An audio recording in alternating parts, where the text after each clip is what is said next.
রাসূল ডাকতেছেন, সাহাবীরা রে, আমার এই শহীদদেরকে দাফন করে দাও। শর্ত হলো গোসল দিও না, রক্তমাখা জামা কাপড়গুলো পাল্টাইও না, এই রক্তমাখা জামা সহ দাফন করে দাও। হাসরের ময়দানে আমি নবী এই শহীদগুলো লইয়া আল্লাহর আরশের কিনারে যাইয়া দাঁড়াবো, দেখাবো আমার উম্মতের মতো কেউ নিয়ে আল্লাহকে পাওয়ার জন্য এইভাবে কষ্ট করেছে।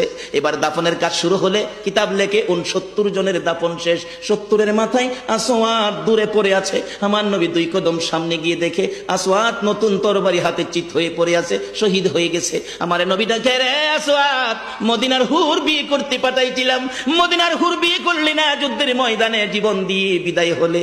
আসওয়াদ রে, নতুন তরবারিটা হাতে রে। আসওয়াদ একজন সাহাবী বলেন, হুজুর বিয়ের বাজার করতে এসে আপনি যুদ্ধে গেছেন, খবর পাইয়া বিয়ের বাজারের টাকা দিয়ে যুদ্ধের বাজার করেছে, আসওয়াদ শহীদ হয়েছে। আমার নবী ডাকে, মাবুদ, আমার আসওয়াদকে তুমি কি দিবা গো আল্লাহ?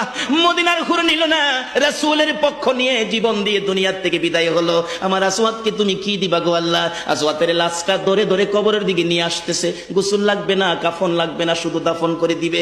আমার নবী আসওয়াদের কবরের পাশে দাঁড়াইয়া মুস্কি মুস্কি হাসতেছেন। সাহাবীরা আরজ করেন, ইয়া রাসূলুল্লাহ, এই কবরের পাশে হাসতেছেন কেন, ব্যাপার কি?